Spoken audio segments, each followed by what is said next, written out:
want silver, need gold, yeah. Don't know how to feel low, yeah. Please don't take my control. It's not even my own. V najinem podcastu se nama je danes pridružila Alison Kogoj. Alison, ti si diplomirana medicinska sestra, si licencirana svetovalka za naravno plodnost, izpopolnjevala si se na programu Zakonska in družinska terapija, si predavateljica, samostojna podjetnica. Avtorica, ene fantastične knjige, ki si jo tudi zraven danes prinesla. In danes smo se odločili, da nekako bomo govorili o nosečnosti, o plodnosti, neplodnosti, odnosih, kaj ti izzivi pri parih, pri ženskah, tudi pri moških prinesajo v odnos. Tako da res toplo dobrodošla pri nama. Ja, hvala za vabilo. Ok, mogoče, zdaj jaz, ko sem brala licencirana svetovalka za naravno plodnost. Kaj to sploh pomeni? Kaj razumemo pod naravno plodnost? Je to nekaj, kar uporabljamo, ko ženska oziroma par želi zanositi, ali je to povezano lahko tudi z mogoče odlaganjem nosečnosti in zanositvijo? Ja, zdaj v osnovi se svetovalci za naravno plodnost naučimo ene izmed naravnih metod načrtovanja družine. Zdaj sodobnih naravnih metod je več, to pa pri vseh v bistvu pomeni, da se ženska najprej nauči zanesljivega spremljanja menstrualnega ciklusa, ker vemo, da ženska večino časa ni plodna, ni zmožna doseči zanositve. Tako da mi iz menstrualnega ciklusa potem lahko vsakič znova, vsak menstrualni ciklus razberemo, kdaj je vstopila v plodno obdobje, kdaj nastopi ovulacija in po ovulaciji, ko gre ta možnost za zanositev mimo, torej vstopi v neplodni čas. Tako da v bistvu se plodnost para orientira glede na žensko plodnost. Če je ženska v neplodnem obdobju, potem tudi moški ne bo mogel doseči oploditve, ne bo prišlo do zanositve. Tako da svetovalci za naravno plodnost torej učimo eno izmed naravnih metod, ali pa mogoče pač eni se specializiramo tudi za dve različni metodi.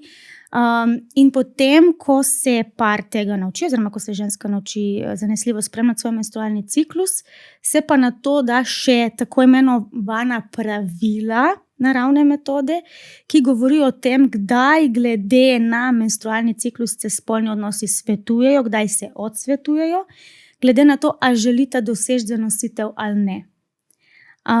To je v bistvu cel projekt. V bistvu. Ja, zato je to metoda. Se treba najprej tega naučiti in potem, ko enkrat to znajo v teoriji, pač dajo to potem tudi v prakso oziroma pač v svoje življenje, to postane lahko način življenja. Tako da se pa metodo lahko uporablja z namenom naravnega preprečevanja zanositve, kar pomeni, da par potem ne potrebuje nobene oblike kontracepcije, ne hormonske, ne mehanske, in z namenom doseganja zanositve. Tako da na ta način, ko par oziroma ženska prepozna to svoje plodno okno, čas ovulacije, seveda takrat je pač možnost, da sploh do zanositve pride. In takrat pač se svetuje oziroma imejta spolni odnos, da s tem povečata možnost za zanositev. In prej, ko smo se pogovarjali, nisi omenjala, da veliko se srečavaš oziroma svetuješ parom in posameznicam, ki se soočajo s težavo z zanositvijo. Tam pride prav potem ta metoda, ki jo uporabljaš. Ja, to recimo pri težavah z doseganjem zanositve ali pa ne nazadnje pri kakršnihkoli ginekoloških reproduktivnih težavah, ko sem rekla, da se spremlja menstrualni ciklus z namenom določenja plodnega in neplodnega obdobja, to je ena stvar, ki jo mi lahko vsak menstrualni ciklus sproti vidimo, sproti določamo. Druga stvar je pa v bistvu, da je spremljanje menstrualnega ciklusa tudi diagnostična metoda, kar pomeni, da mi iz pravilno zabeleženih menstrualnih ciklov vidimo kakšna patološka stanja, kakšne stvari, ker niso optimalne, kakšne stvari, ker bi jim bilo dobro nameniti pozornost. Recimo, samo to, da si predstavljate, pri doseganju zanositve je, imamo tle moško spolno celico, imamo žensko spolno celico, ampak vmes je pa še en medij, reče se ji plodna sluz, ki jo izloča maternični vrat. In to plodno sluz lahko ženska na področju nožnice, zunanjega spolovila tudi zazna, tudi začuti. In ta plodna sluz je pomembna, da sploh semenčice lahko pripotujejo do jajčne celice v jajcevodu v ženskem telesu.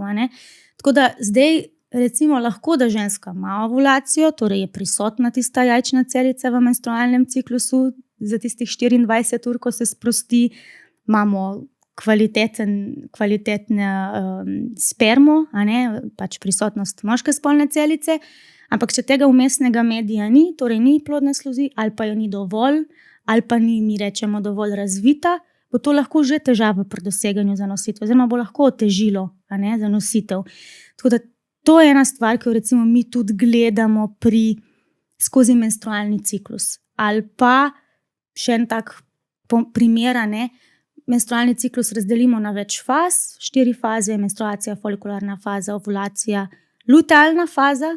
Lutealna faza je zadnja faza menstrualnega cikla in traja od konca ovulacije, torej ovulacija gre mimo, jajčna celica se je sprostila iz jajčnikov cevod, ni prišlo do oploditve, jajčna celica pol propade v roku 24 ur in od ovulacije do konca cikla, torej do trenutka, ko nastopi ponovna krvavitev, nova menstruacija, to obdobje traja od 11 do 16 dni. To obdobje je časovno omejeno. In zdaj, če mi vidimo, da je ta lutealna faza recimo krajša od 11 dni ali pa daljša od 16 dni, to že nakazuje na neko hormonsko neravnovesje, da nekaj tam ne štima. In to je stvar, ki jo lahko ženska svojo plodnost, se pravi, ji lahko sledi, lahko jo razume, iz ciklusa v ciklus. Ker ti, ko se greš pogledati k ginekologu, se greš enkrat, in takrat je bilo pogledano stanje v tvojem telesu takrat, tisti dan, tistih nekaj zadnjih ur.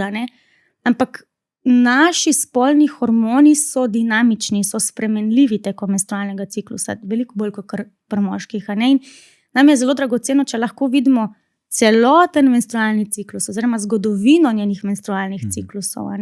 Tako da pri parih, ki imajo težave pri doseganju zanositve, je recimo, da vidimo, kaj se v menstrualnem ciklusu dogaja iz tega vidika dobrodošlo, oziroma pomembno, da spremlja svoj menstrualni ciklus, se pravi kot nek del diagnostike. Po drugi strani pa na ta način vsak menstrualni ciklus posebej lahko določa, kdaj vstopi oziroma vstopita v plodno okno in kdaj je ta čas, ki ga lahko izkoristite za spolnost. Ker mi smo mogoče iz ure biologije navajeni, ovulacija nastopi okrog 14. dne menstrualnega cikla, ampak ni nujno. To je lahko, ta menstrualni ciklus je bil res okrog 14. dneva, naslednji menstrualni ciklus je to lahko, 18. dan menstrualnega ciklusa. Tako da se skozi spreminja. Zdaj, če jaz prav razumem, potem moški recimo so plodni načeloma skozi, ženska pa v bistvu ne. Ženska pa je plodna recimo koliko časa? A je to v dnevih, a se to šteje v urah? Ne vem, točno določeno število ur plodna v menstrualnem ciklu? Kako je to? Zdaj načeloma je to tako. Ženska do fizične oploditve lahko pride po ovulaciji. Torej, ko se jajčna celica sprosti iz jajčnika v jajcevod. V jajcevodu lahko pride do združitve ženske in moške spolne celice in načeloma to okno je maksimalno 24 ur. Če jajčna celica v teh 24 urah, ko je tam prisotna, ne bo oplojena, propade in priložnost za zanositev gre v tem menstrualnem ciklusu mimo. Wow, okay, 24 ur. Samo 24 ur, če gledamo samo žensko. Če gledamo moškega, moški kadarkoli lahko doseže, privede do oploditve. Zdaj pa, če mi gledamo skupno plodnost para, je pa tu pomemben še ta medij, ker sem ga prej omenila, plodna sluz. Ta plodna sluz pa se začne pri ženski izločati nekje od 3 do 7 dni pred ovulacijo. Lahko tudi manj, lahko tudi več, ampak to nima niti take veze, ker pomembno je še to, da v tej plodni sluzi lahko semenčice preživijo od 3 do 5 dni. Torej, skupna plodnost se pol nekoliko podaljša od tistih samo 24 ur in za moškega pač skrajša, ker je moški omejen na ta Tako, ženski tako. del fiziologije, na pač njeno plodnost. Tako da pol zdaj, če povprečno rečem, je potem v bistvu par je ploden na menstrualni ciklus tam nekje 6-7 dni, približno. A ne? V kakšnem stanju pa recimo pridejo te pari? So že poskušali večkrat, pa nikakor ni šlo. Ja, zelo različno.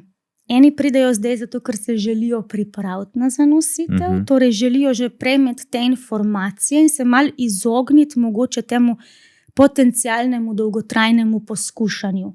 Recimo pridejo, ko nista še pač prav začela aktivno delati na zanositvi, ampak midva se želiva opremiti, jaz želim začeti spremljati svoj menstrualni cikel, ker tu zahteva svoj čas, da ti znaš spremljati svoj menstrualni cikel. Bo prvi cikel lahko zelo tak, da ne boš znala določiti plodnega okna ovulacije, ker se še uči, se še lovi. Pol tretji cikel, četrti in tako naprej že lažje že pač obvladujejo in pač to uporabijo z namenom doseganja zanositve. Nekateri pa pridejo, potem, ko se že več mesecev, več let trudijo, pa so nekateri so bliže na vseh možnih diagnostičnih preiskavah, pa je bilo pač pokazano, da je vse BP, da se ni nič najdlo. Nekateri so bliže v postopkih umetne oploditve, so že pač poskušali enkrat, dvakrat, pa ni. Tako da zelo, zelo različno. In pač tudi pol je ta pristop je zelo individualen, ker drugače pol delaš s parom, ki je mogoče že vse sorta stvari probal, ali pa z enim, ko ne vem, zdaj 4 mesece pač nam pa še ni uspelo, drugače povprečno par rabi od pol leta do 1 leta pa pol, da zanositev doseže. Zdaj, Da je kar postopek, ko se pa recimo odloči, da bi radi imeli otroka, tako kot si rekla, pol leta do 1 leta, potem če so težave še več, lahko traja več leta, in da lahko nekateri pridejo obupani, nekateri kot preventiva. Pa če smem vprašati, kako je z moškimi v teh stvareh? Ker ko tukaj govorite, tako kot si prej lepo povedala, da ženske imajo to izkušnjo in točno veste, kaj se dogaja, za moškega je pa bolj ta zadeva mehanska in si bolj lahko predstavljamo.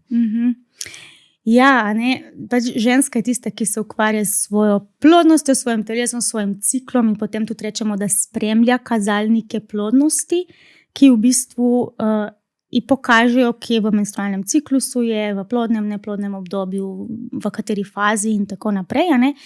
In ona je v bistvu v stiku s temi kazalniki plodnosti.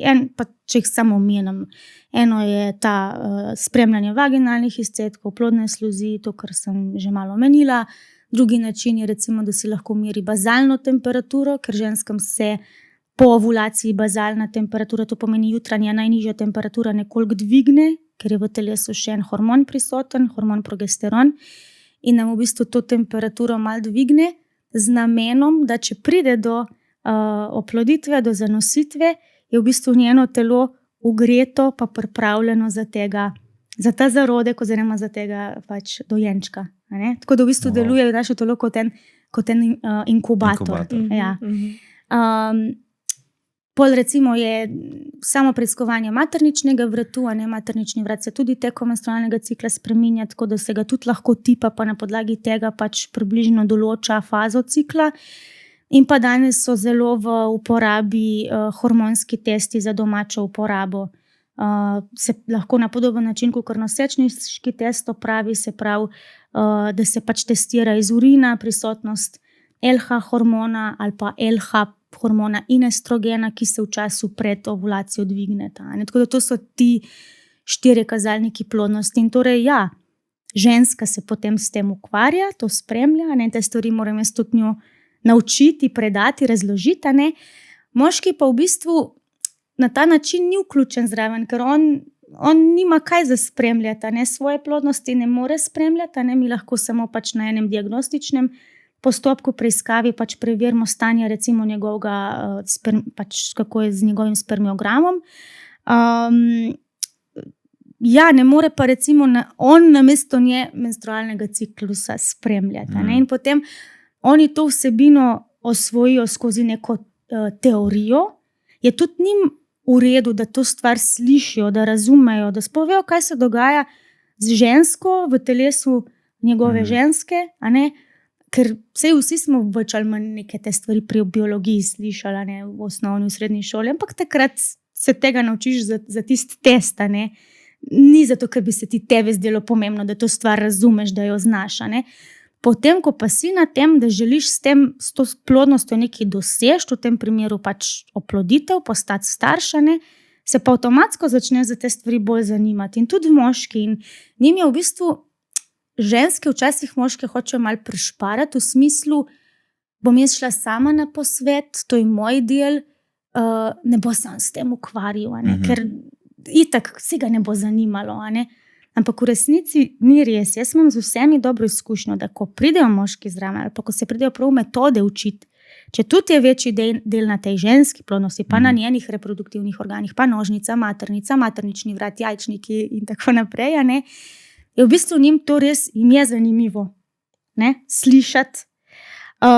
Zdaj ta del, ko pa govorimo o tem, kako naj ona spremlja, beleži, vrednoti te kazalnike plodnosti, tle pa jim ponavadi moškim rečem, tega dela pa vi ne rabite razumeti, ker vi nimate te izkušnje, vi ne veste, kako pomeni zaznati ali pa videti plodni tip izcedka, ker ga vi nimate. Fino, da to v neki teoriji razumete, ampak več od tega ne rabite razumeti. In se jih malo razbremeni. In se malo oddahne, da ne rabimo vedeti, kaj je zdaj tista ovulacija tam, pa kako je ta menstruacija boleča. Ne bodo tega razumeli, ker nimajo te izkušnje. In je okej. Torej, včasih moškim naredimo malo krivico, ko jih hočemo, tako kot si rekla, malo prešparati. Ne rabiš iti zraven, to bom jaz, to je moje, to bom se jaz malo pozanimala o svojem telesu, ampak koliko je mogoče s tem prav odvzamemo možnost nekega sodelovanja, ker včasih že samo, da je moški zraven kot en support, kot ena podpora, lahko to žensko zelo pomiri, pa ji zelo veliko pomeni v resnici. Ja. Že tudi ta prisotnost, to recimo vidim, da njim več pomeni, zraven biti, prisoten biti, poslušati, ali pa se tudi vprašajo, kako stvar vmes. Včasih, sploh proti koncu posveta, imajo celo moški več vprašanj, kot ženske. Tako, je to en izkaz enega zanimanja, recimo. Tako da, jaz ponavadi to primerjam s porodom, rečem, sej na porod moški gre zraven in bo tam prisoten.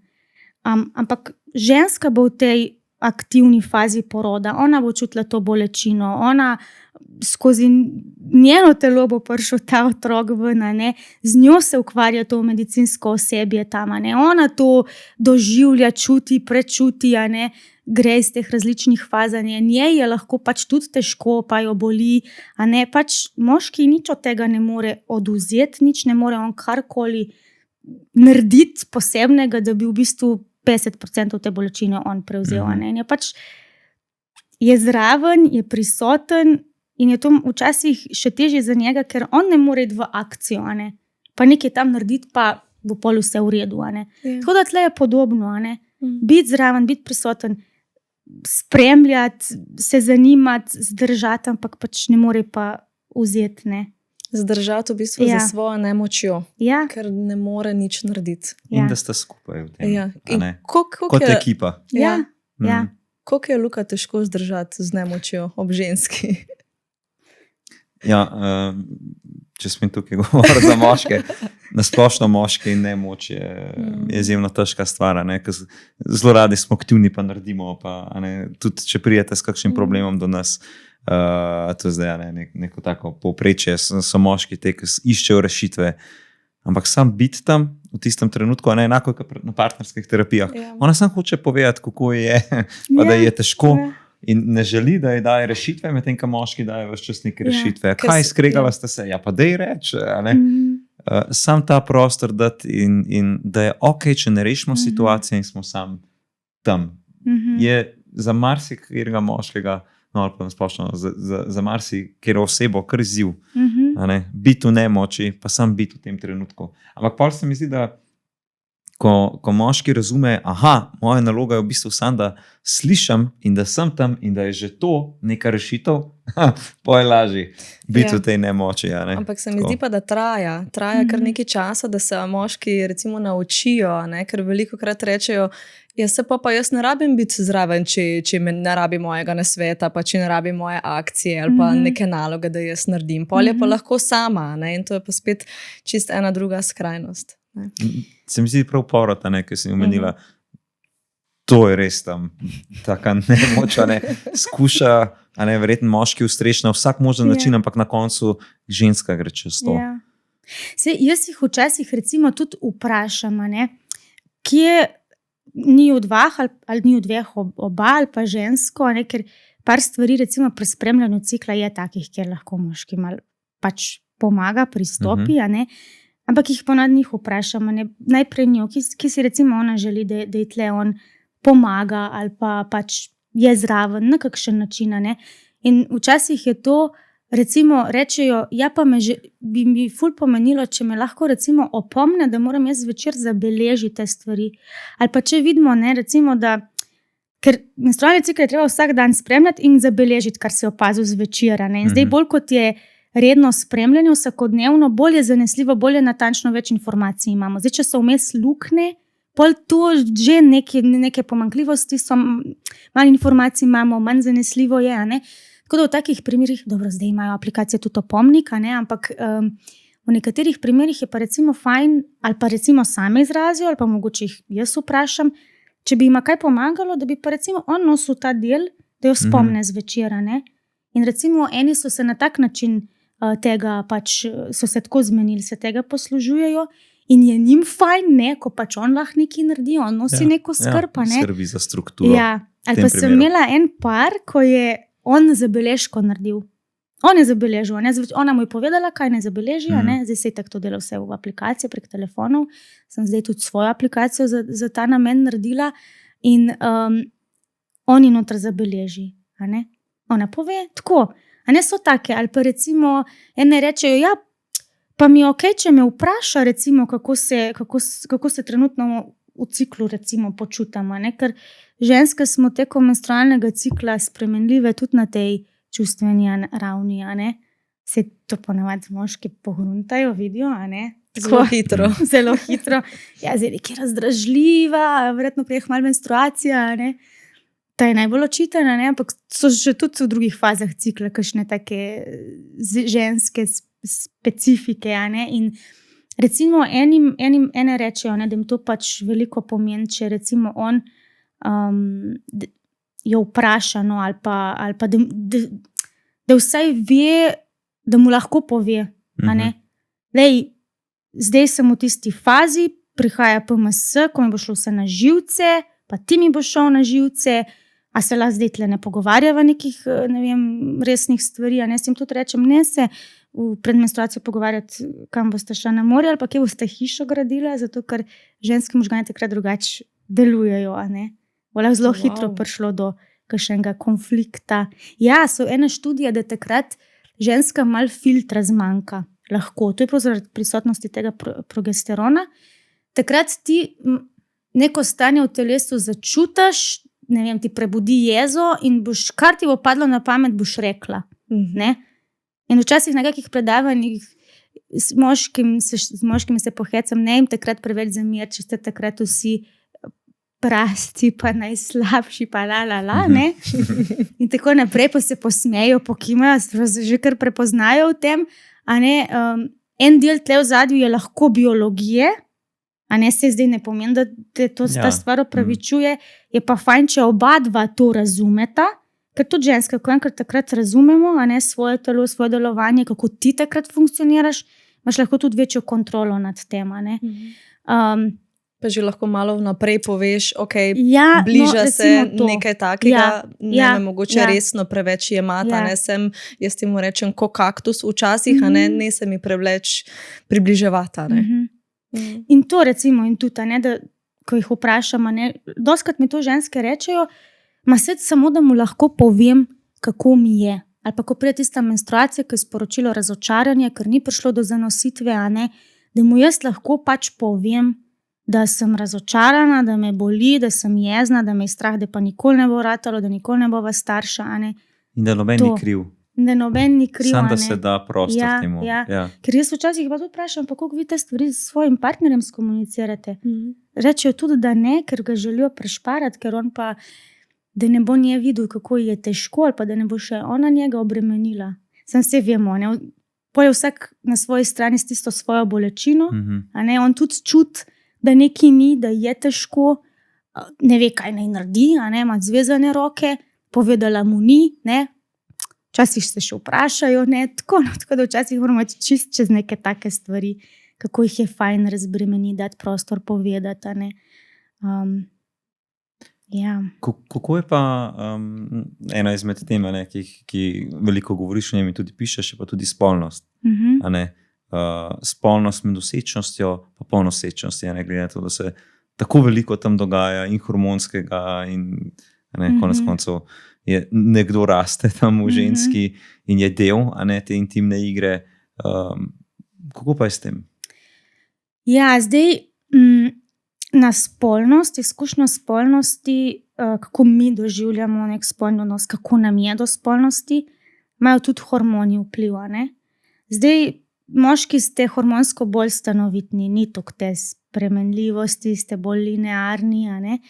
Pri ženskah se pa to spreminja že tekom menstrualnega ciklusa, zato recimo ženske v nekaterih fazah menstrualnega ciklusa nimajo neke želje po spolnosti, nimajo libida, si morajo to, jaz rečem, bolj pržgati, a ne. Takrat te hormoni ne bojo podpirali pri tvoji želji po spolnosti, a ne, iti v spolni odnos, a ne. Medtem ko pač so obdobja, to je protoplodno obdobje, ovulacija, ko se poraste ta estrogen in testosteron, a ne, takrat se pa tudi ženski bolj prižigajo lahko misli na spolnost, večene te prav telesne želje po spolnosti, a ne.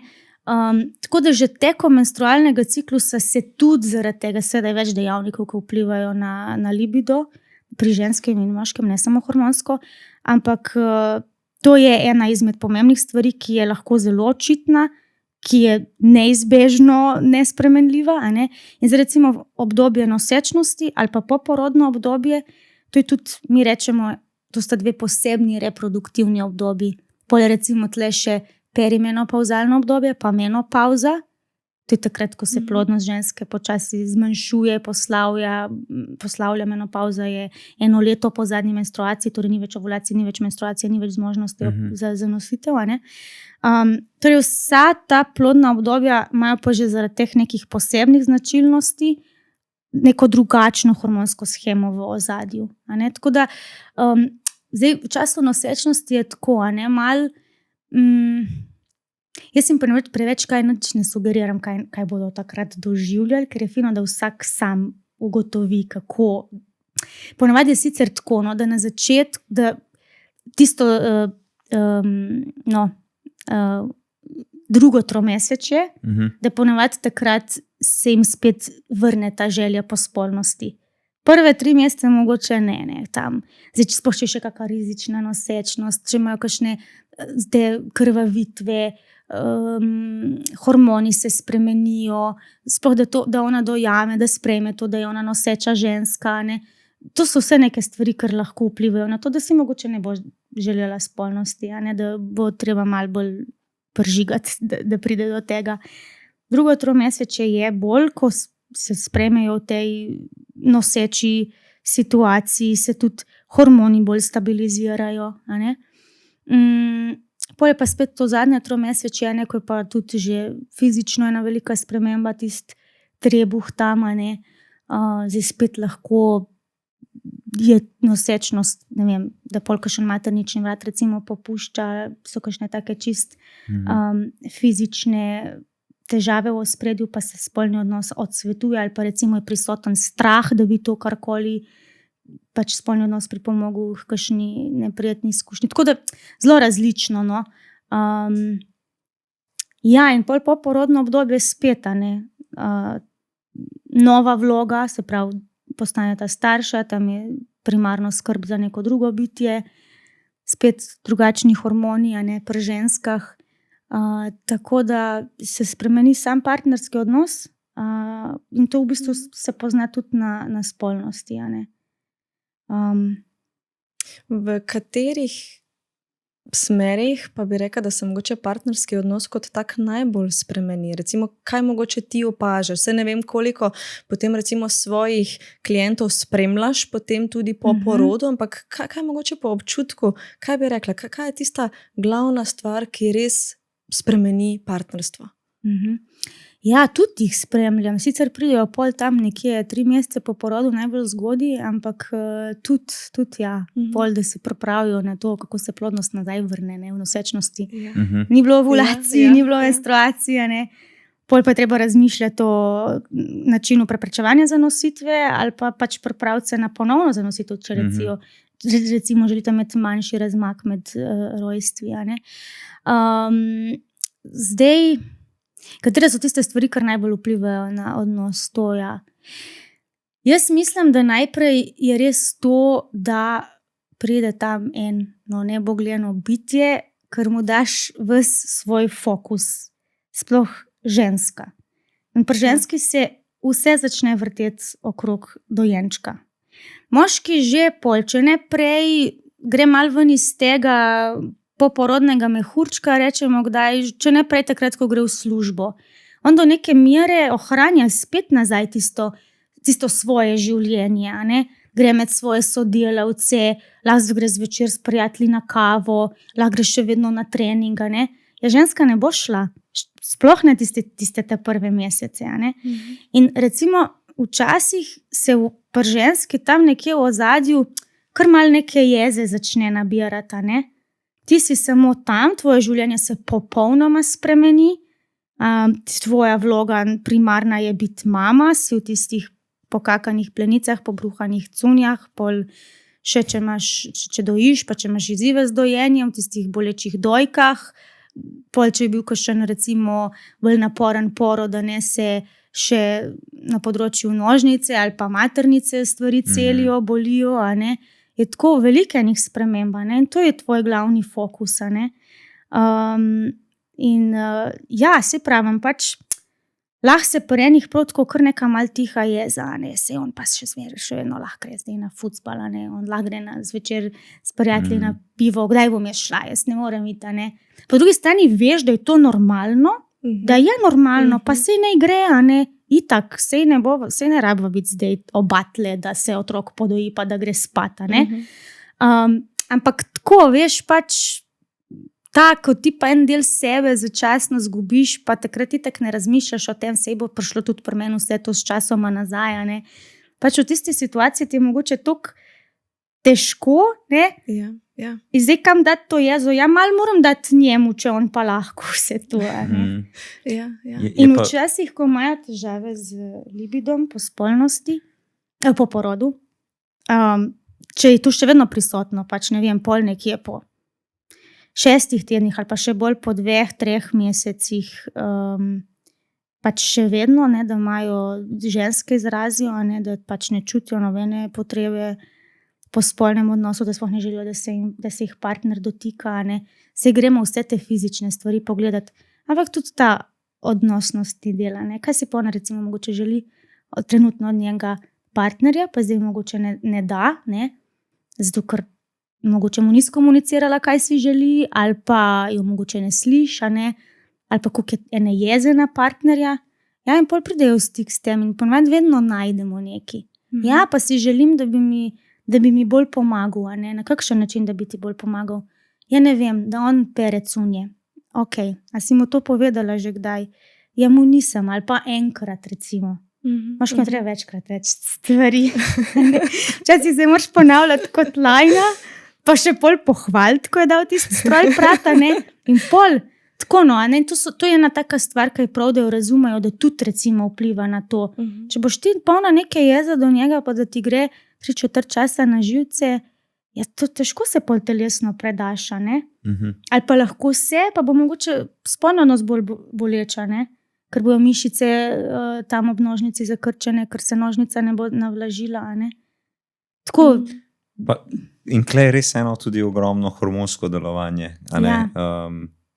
tudi pri moških, a ne, se Ja. zniža testosteron Ja. in je več oksitocina. Bravo, in A ne, estrogena. in estrogena in tega, zato ker je to povezovanje v tej Ja. nežnosti, objemih, crkljanje. Ja, a ne. ja. Um, Bravo. ampak verjetno moškega prej Si prej popustijo želi te spolnosti tako, nazaj. ja. Zelo dobro, da si to izpostavil, ker večina moških oziroma parov tega ne ve.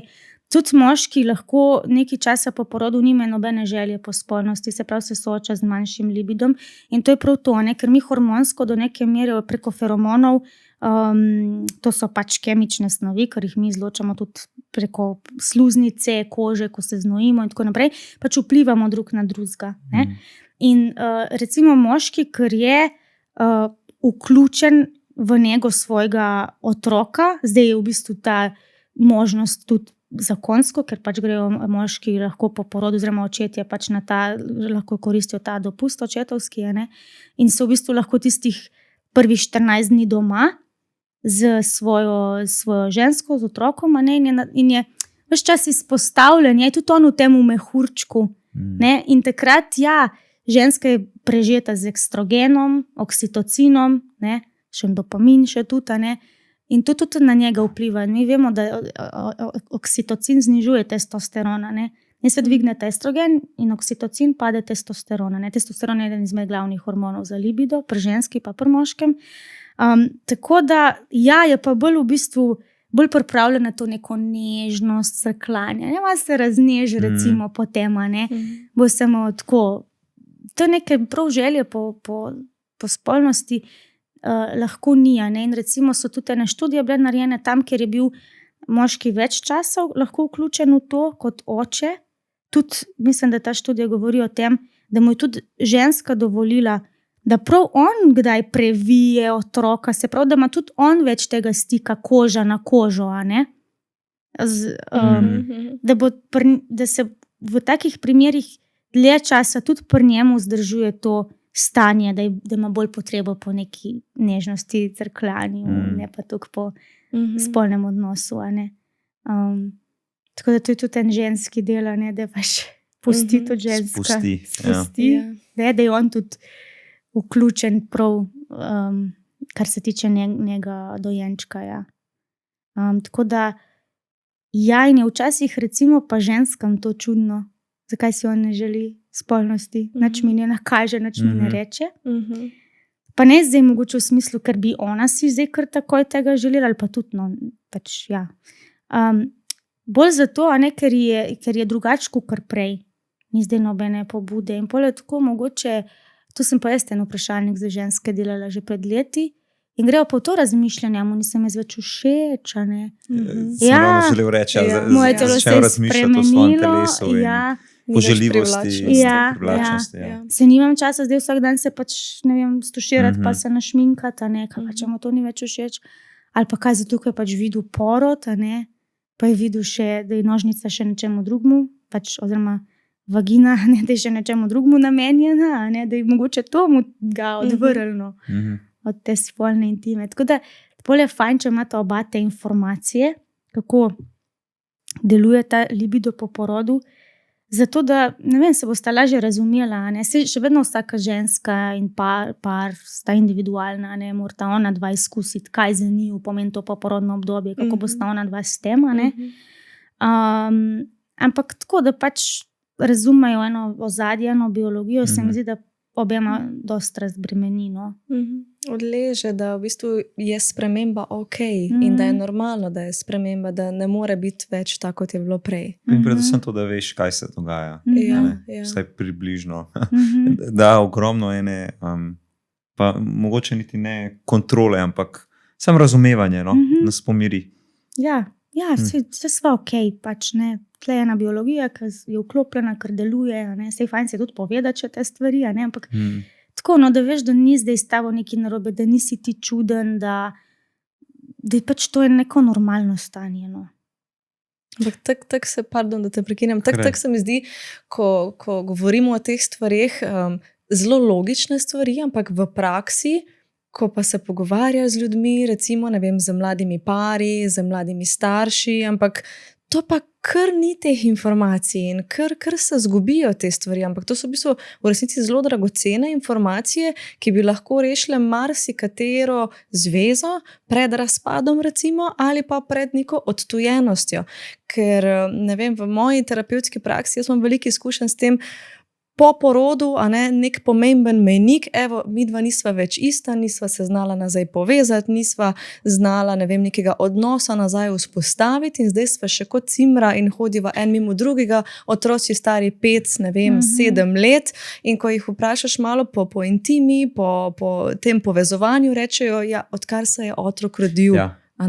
In tako, danes tukaj res govorimo o enih pomembnih stvarih, kako je dobro, da ženska razume sebe, svoje telo, da moški razume tudi svojo biologijo, na nek nov način in da razumeta biologijo in telesa drugega. Ampak koliko se mi zdi, da to v praksi res zmanjka. In koliko je res to eno pomembno obdobje, ki začne prihajati do neke utojenosti in se strinjam, Urška, tudi pri meni se pojavljajo pari, ki imajo majhnega otroka ali pa 2, 3 leta star, 2 leti star, 1 leto, pol leta tudi, ali pa 5-7 let in da se takrat z otrokom se je začela neka utojenost. In s spolnostjo in počasi sta se začela oddaljevati, pa zbližati, pa so bili lepi trenutki, pa se nista vsega povedala in potem se stvari začnejo nalagati. Čas pa gre. Ja, Čas pa gre. In toliko pomembno je to obdobje napeto, izčrpani so, zmatrani, se nabira jeza pri enem, mogoče pri drugem, nerazumevanja je ogromno tam v tistem obdobju in koliko je res pomemben najti, pa mogoče neče sam to razumevanje in poznavanje in da lahko naslovita te stvari in da ste skupaj v tem, ker v bistvu, tako kot si prej lepo rekla, vsak sam sabo zdrži včasih s temi zadevami in ne data prostor, da bi naslovila te stvari in da bo skupaj v tem. Se meni se zdi največkrat to problem. Recimo, ti že opažaš, da je neka stvar drugačna, da ni okej. Sej preden zadeva ven izbruhne ali pa preden, ne vem, si povesta, da nekaj ne štima, je to stanje že prej prisotno in oba se tega zavedata. Se pravi, ti veš, ne komunicirava več, ni spolnosti, jezna sem na njega, kar naprej mi gre na živce. Ti to veš, ampak koliko pa daš temu pozornosti, pa koliko se začneš s tem ukvarjati, to je pa drugo. In ponovadi jaz vidim, da je to, ko mi čakamo s tem, ali pa tisto, pa sej bo boljš, ali pa sej bo drugače, ali pa sej si sam jaz domišljam, ali pa ne on nekaj naredi, pa ne on reče. Pa prioriteta otroku tam, prioriteta otrok, zdaj otroka. Jaz sem nekje prebrala ta nasvet, pa tudi ga jaz kar dam paroma. Na začetku 3 mesece je normalno, da je pozornost na otroku, pač je normalno. Takrat se tudi ta razvojna faza tudi pri otroku je zelo hitra, ti moraš se neke nove dinamike moraš vzpostaviti. Recimo, dojenček je tle še tako majčken, da ne moraš niti neke rutine z njim še vzpostaviti, je to šele po 4 mesecih ali pa šele kasneje lahko. Takrat je vse tako zelo drugačno, konfuzno, ti se navajaš tega, da si mama, da je to življenje drugačno, on se navaja, da je oče, in je normalno, da pač je ves fokus na tem otroku, na tej drugačnem življenju, ampak pol nekje 4, 5, 6 mesecev, po porodu, je pa prav, da ona dva začneta zavestno delati tudi na partnerskem odnosu. Ker zdaj sta starša, sta lahko zelo dobra starša, poskrbite za tega otroka vsak na svoj način, to je starševski odnos, se pogovarjata o otroku, se pogovarjata, kaj je za narediti, ampak to, kar se pa partnerstva tiče, tega pa res ni več in to je treba zavestno nazaj upeljati, ker te bo tisto starševski del lahko zelo hitro posrkal. In tle načrtovati, zdaj bova dala otroka v varstvo ta teden, kdaj ga bova dala, kam ga bova dala, in če je to 1 ura, je pa 1 ura. To niso stvari, kar bojo prišle same od sebe. To je treba se zmeniti in postaviti. In veliko krat so tudi pač, ženske, dostikrat damo ženske pobudo za tako stvar, pa sej nič narobe. Ali pa lahko se pol zmenita, a lahko naslednji zmenek ti načrtuješ, Sami moramo to povedati. Največkrat, nekaj da vedno. In tako, da se počasi začne nazaj, če ta partnerski odnos. In pol bo prišla tudi recimo spolnost, ne? Če recimo dva se srečata s tem, da pač ni spolnosti, da zvečer, ko je čas vas zmatrana, zaspita, mama z dojenčkom zaspi in pol gre dan mimo. Jaz tudi glede spolnosti, dost govorim o načrtovani spolnosti. To ne pravim, da pač mora biti vedno prisotna, ampak nič ni narobe, če se ti za spolni odnos dogovoriš. Kakor se dogovoriš, da ne vem, jutri gremo v šoping, ker je zmanjkalo hrane na policah, moramo narediti velik nakup, tudi za tako stvar. Lahko je to konkreten dogovor glede dneva in ure, lahko je to, ne vem, kaj jaz vem, ta dan, pa pač, aj to dopoldne, popoldne, kakorkoli, ampak ni nič narobe, če se dogovorita. Sploh pomaga to v primeru manjšega libida, zaradi tega, ker ti boš potem, zdaj govorim ženskega vidika, ti boš potem vedela, da je ta dan na vrsti spolna intima s tvojim partnerjem. In boš že cel dan na nek način v mislih s tem, oziroma z to informacijo, oziroma z tem dogodkom. In tudi je dokazano, da na tak način je celo manj frustracij, kot recimo, če pač je ženska zvečer utrujena, pol pa pride moški, pa da eno pobudo za spolni odnos in zdaj se mora pa to kar zgoditi čez 5 minut, bo veliko več blokad doživela, frustracij, ali se bo probala temu izogniti, ali pa pol bo šla sicer v tisti hiter spolni odnos, pa bo vse bolelo, pa bo boleči spolni odnosi. Koliko so boleči spolni odnosi, včasih je v ozadju v bistvu to, kako vstopata ona dva v spolnost, kakor pa to, da ima na suhonožnico, pa napete mišice. Sej tudi te stvari se pogleda in je treba to izključiti. Ampak moraš vedno iti še malo ta odnosnostni del pogledati. In ni nič narobe, če je to stvar, ki je pač dogovorjena. Mi smo zelo okupirani s to spolnostjo iz filmov. Spontanost, da ste se srečali na večeri, ste imeli romantično večer in pridete domov v stanovanje in potem razmečate tisto stanovanje in ste pač čez 5 minut v spolnosti in tista spolnost je strastna. Moraš vse pospravljati. Tle pač, sploh če so majhni otroci, recimo, ko pač mogoče nimaš se niti ne moreš se ima niti izogniti, kam skriti, ali pa zvečer te skrbi, če se pa otrok zbudi in pol. Tako da značrtovati te stvari in si dati, kaj je tista stvar, ki jo ti potrebuješ, da boš bolj sproščen ali pa bolj sproščen v spolnosti. Se tudi moški imajo na splošno danes nižji libido, kakor včasih. Tu je pa tudi srce hormonskih motilcev, preobilica dela, stresa, zdaj, če ste brali to knjigo Ogenj, rit in kače niso za igrače, tam noter piše, kako so moški po 3krat na dan hoteli imeti spolni odnos. Pa kakšen libido je to bil, danes, ko se srečam, je dosti izrazil, da recimo je na moški strani, da ni želje po spolnosti tudi. Ampak ok, to je zdaj druga tema. Kako se pa odzovejo pari na to?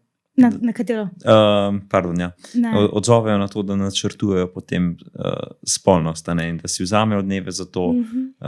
Mogoče ravno zaradi tega, kaj nam nekako mediji predstavljajo filmi, kako ne bi bilo in spontanost. In se samo tako sprašujem, kako se odzovejo? Tako. A veš, kako se odzovejo? A tudi to obstaja? Wow. Ja. Šok. A res?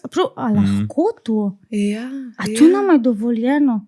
Sem še en članek napisala o tej temi. Ni dolgo nazaj, ker mi je ena na posvetu rekla, sem brala ta tvoj članek, pa to je bilo prav z neko novo odkritje. In sem to pol mojemu skomunicirala in se mu tudi njemu zdelo, da to je pa res nekaj, kar bi mi dva rabila. Pač ideje, moraš dati dovoljenje, kaj jaz vem kaj.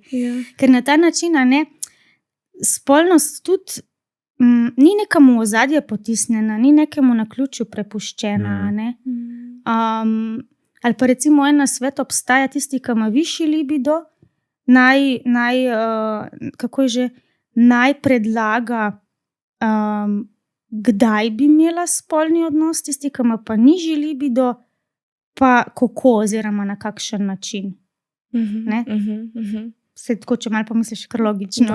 Dobro, ja.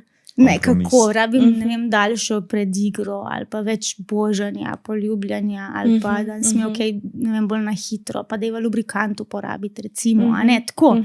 Ja, se glede tega dogovoriti. V bistvu se zdi smiselno, Ja. ne? Še vedno ostajam, ko si rekla, ko se dogovorimo za spolni odnos, potem smo cel dan v pričakovanju, a ne? Ker recimo tudi pari nekateri, a ne, kako ohranjajo tisto živahnost ali pa tisto sočnost v odnosu. Ne vem, pripravljajo se na spolni odnos že od jutra z enim sporočilom, a ne, ne vem, komaj čakam, da prideš domov, se veselim skupne večerje, a ne, in to je skozi en namik na spolnost, a ne, in vzburjanje je lahko preko cel dan, a ne, od jutra do večera, pa potem, ko se ta spolnost zgodi, a ne. In ja, evo, zdaj si mi dala, a ne, neko novo razsvetljenje. Za pare. Ja, en uvid, a ne, da v bistvu je to smiselno, ker tudi, recimo, jaz sem imela prepričanje, da se spontanost, a ne, se pač to ne mora biti, ampak, ja, ampak res je dobro. A veš, pri ženski je to, da za žensko se mora spolnost zgoditi na pravem mestu, ob pravem času, ob ta pravi pripravljenosti njeni. In kokrat je to. Da so vsi elementi poklopljeni.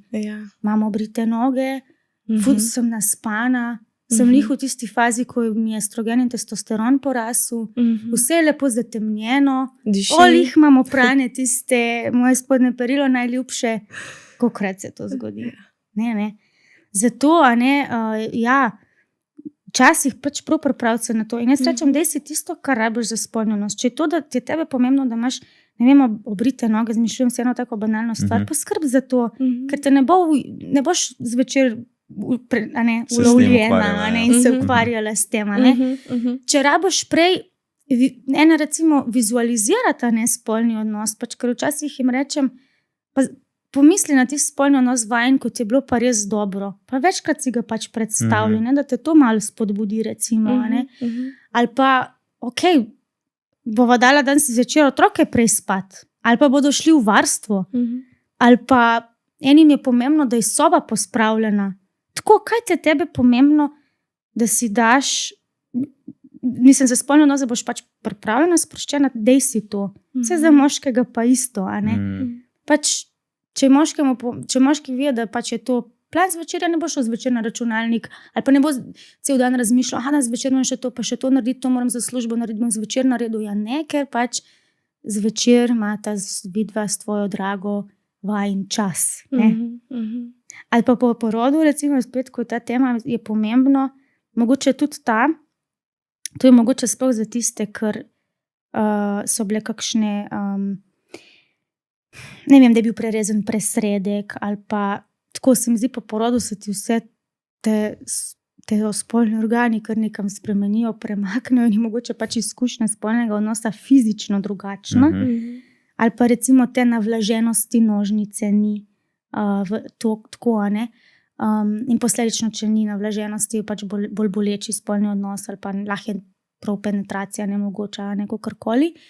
In če se s tem srečate, mogoče tudi to dobro, da mogoče na začetku ne rabite stremeti k temu, da mora biti pa spolni odnos tak, da pa pride do penetracije, da pride do izliva v žensko telo, a ne, da je lahko tako.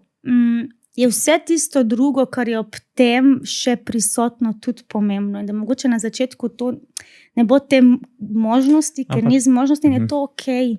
Da je sam ta intima, ja, jo da imata. je, a ne. In da sta povezana. Ja. In pač počas, ja.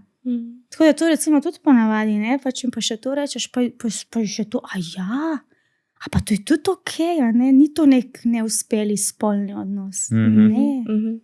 A smo kar malo zakompleksani, bi jaz rekla, kaj je dober spolni odnos, pa kaj ni, oziroma katere komponente morajo biti obklukane, da lahko rečemo, je bilo pa zadovoljivo. Ja, jaz recimo pri mojemu delu zelo opažam, da sta dve skrajnosti. Ena je ta skrajnost, ko mi poberemo od medijev, od filmov, pornografije, a ne, vse zelo na seksualno, prežeto z užitkom, mora biti orgazem, tak pa tak orgazem, strastno, a ne. Drugo je pa mogoče ta vpliv neke religije ali pa, če lahko rečem, cerkve, a ne, ki pa pač to vsebina, ki je tabuizirana, skrivnostna, prepovedana, grešna, a ne, tabu. Ja. In pol ta dva svetova ves čas pač skupaj trčta, ne, ves čas, ne, nekje poslušaš to, ne, recimo greš v cerkev, poslušaš to, pa priješ ven, pa te goli plakati, a ne, ali pa se ne rabiš dosti klikov po telefonu, kot te nekako tako stran recimo lahko hitro vrže, a ne. In pol kako to zdaj možgani procesirajo eno in drugo stvar, kaj pa zdaj okej, kaj pa zdaj normalno, a ne. Ja, in potem še zraven na lastni občutki, ko ne veš, kam jih dati, ko mogoče še včasih težko določimo, kaj si želimo, kaj je nam všeč, kar nas privlači, kar nas vzburja, ne? In še ta komponenta zraven. Razumevanje sebe, ne. Tako. Stili spolnega vzburjanja, ja, to je tudi ena zanimiva tema, ne. Ja. So 4 različni stili spolnega vzburjanja in recimo je zelo fajn, če vsak zase ve, kaj je njegov primarni stil. Zdaj ne vem, če bom znala vse 4 Daj se potrudi. En je ta vizualni, recimo, a ne, se pravi, pač, ne vem, te vzburi, ko recimo vidiš en tak prizor ali pa recimo, če zapreš oči, pa si ti predstavljaš neko sliko, a ne. En je recimo ta naravni odnosa, se pravi, kaj partner zame preko dneva naredi, a ne, da pač sem jaz pri njem vidna, opažena, pomembna ali pa ona, ne, da me je pohvalila, da pač me vidi, da vidi moje delo, a ne. En mislim, da en je tako, vključuje več teh čutnih elementov, se pravi recimo Von, dotik, senzorika. a ne, bo to. In en, pa ne vem zdaj vedela. Intelektualni. Dva vem, da sta si zelo podobna med sabo, no, tako da verjetno lih tako je bil enemu podoben, sem zdaj pozabila. Bom kakšen članek o tem napisala, no. No in recimo je fajn to vedeti, ne, poznati najprej sam zase, pa tudi, da pol partner ve, kateri je pač tvoj stil vzburjanja, tisti, kar zate deluje, a ne. Zdaj strokovnjaki tudi svetujejo, da se je fino vseh malo poslužiti, a ne, da poskušaš tudi tistega, ki mogoče ni tvoj primarni, zato da je na ta način spolnost bolj prožna, bolj razgibana, bolj zaspimo na tem področju, bolj zanimiva, a ne. Tako ja, ampak a si kje dobil idejo, da je fino te stvari pač raziskovati, vedeti, a ne, pač v nekem romantičnem ali pa pornografskem filmu ne, v cerkvi pa tudi ne, a ne, doma se pa tudi večina ni pogovarjala o teh stvarih, a ne. Tako da danes, ko se vseeno malo bolj govori, tudi o spolnosti, se mi zdi, da pač prihajajo te in informacije in kakšne raziskave ven, a ne, tako da počas tudi mi te informacije osvajamo in jih dajemo, poskušamo dati v svoje življenje probati in tako. Kar pomeni, da moramo biti zelo pogumni, ne? Če imamo ta dva svetova, a ne, mogoče zoperstaviti se enemu in drugemu in poiskati neko svojo pot, v kateri se pa mi počutimo v redu. Ja, pa midva skupaj na tej partnerski ravni, a ne. Tako. Ker recimo jaz se dosti ukvarjam tudi z področjem spolne vzgoje otrok in mladostnikov, a ne, in mi vsi kot starš pričakuješ, saj bo sistem poskrbel za to. Na sistematskih pregledih, se pravi zdravstveni dom, pa šola, a ne. Ampak tudi ta dva sistema se zanašata, šolstvo na zdravstvo in na starše, ne. Na sistematskem pregledu, ker včasih sem tudi to delala v zdravstvenem domu, se pravi pač imela spolno vzgojo otrok na česa, ne. In taka miselnost strani zdravstvenega osebja je bila, okej, jaz imam 45 minut, da jim pač te stvari spredavam, hitro čim prej, da grem mimo, pa da se dotakneš tiste stvari, ker mogoče ne bojo tukaj nekega posmeha prebudile pri mladostnikih, a ne. Sej te stvari pa itak že slišijo dosti v šoli, pa pri biologiji, pa starši morajo doma povedati, a ne. Pa ni, ne, ko se pogovarjaš z mladostniki, veliko majhen enih vprašanj, veliko informacij googlajo, ampak ne znajo te stvari skupaj sestaviti, so še vedno zmedeni, še vedno fuljanih vprašanj. Ampak recimo starši dosti lažje bi tudi oni podali naprej spolno vzgojo, če bi se med sabo najprej te stvari pogovarjali. Ker se mi tudi kot odrasli, mi se celo življenje spolno vzgajamo. Saj tudi jaz kot svetovalka za naravno plodnost nisem do danes vsega osvojila, a ne? Tudi jaz na tem področju še veliko enih stvari, ki jih na novo odkrivaš, spoznavaš in tako.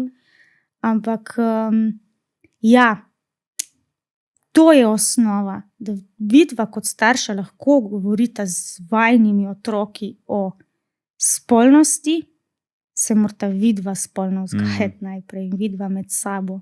Ne? Ker če ne zablokirajo. Potem bi rabili ena predavanja za starše, kako se starši pogovarjati z najstniki o spolnosti. Kako se najprej med sabo ne pogovarjati. Ravno zato nam je to dragoceno, da si lahko prišla kot gostja, ne? Da smo lahko damo ta posnetek ven, ne? Med poslušalce. In upajmo, da se dotakne nekoga, pa da dobijo neko to potrebno vsebino, ne? Da jih spodbudimo v tem pogovoru o spolnosti in nosečnosti in vseh teh temah, ki smo jih danes obdelali. Ja, da mi je bilo veselje, če bi. Super. Mogoče še samo na kratko, ko smo pri koncu, knjiga, a ne? Knjiga je pa verjetno en tak dober povzetek tega, kar smo v bistvu malo tudi danes že govorili, torej naravna plodnost, kako prepoznavati svoje telo, svoje plodne dneve, ne vem, kako okrepiti mogoče, ne vem, z kako fizično aktivnostjo verjetno, z prehrano, kaj je vse, a ne, z količino spanja recimo, tako da predvidevam, da je to en tak skupek vsega v tej tvoji knjigi, ki potem parom pripomore k hitrejši zanositvi ali pa potem tudi z odlaganjem nosečnosti. Ja, ta knjiga je prav z namenom doseganja zanositve. Zdela je kot priprava na zanositev, lahko je pa pač jo vzame v roke, večinoma jo vzame v roke, ko imajo težave pri doseganju zanositve. In osnova je to, kar sem na začetku rekla, se pravi, kako spremljati menstrualni ciklus, kako iz njega prepoznati plodni in neplodni čas, potrjevati ovulacije, se pravi, kaj nam menstrualni ciklus pove o stanju našega telesa, naše plodnosti. Po drugi strani pa v bistvu, kdaj imeti zdaj to načrtovano spolnost, se pravi v plodnih dneh, da se pač poveča možnost za zanositev. Govorimo o pravilih naravne metode v smeri doseganja zanositve in so ta pravila noter napisana, 3 so, oziroma pač 3 se par jih lahko posluži. Po drugi strani pa tudi čista priprava telesa in moškega in ženskega, mislim, in moškega in ženskega telesa. Pol pa še malo ta posebna stanja, recimo zanositev po prekinitvi s hormonsko kontracepcijo, zanositev v zrelih letih, zanositev po porodu, zanositev po splavu. In še ženske, ki imajo endometriozo pa policistične jajčnike, ker to so včasih prav zaradi teh 2 stanj, recimo je pač težava. Mislim, je pot do zanositve lahko daljša ali pa ne. Medicina reče, to poimenuje neplodnost, ampak pol, če znaš postopati, znaš prepoznati plodni čas, podpreti svoje telo, pol lahko pride v nekem času tudi do naravne zanositve. Bravo. Ali so zelo dragocene informacije? Hvala, ker si prišla, podelila, da smo lahko tudi, če se mogoče ne vidi na kameri, Želiva se dojenčka je naslov knjige. In smo pri koncu našega podcasta. Mogoče še kakšna zaključna misel za konec, za naše poslušalce? Mogoče tisto, kar največkrat povem, da moje srednje osnovno delo je v bistvu ženski menstrualni ciklus, iz tega ven štartamo. In jaz rečem, ženske imamo menstrualni ciklus omejen čas življenja in s tem posredno tudi moški. Ne? Če ima njegova ženska menstrualni ciklus nekje 40 let vsega skupaj, potem v zrelih letih oziroma tam nekje po 45. 50. letu tega ni. Ne?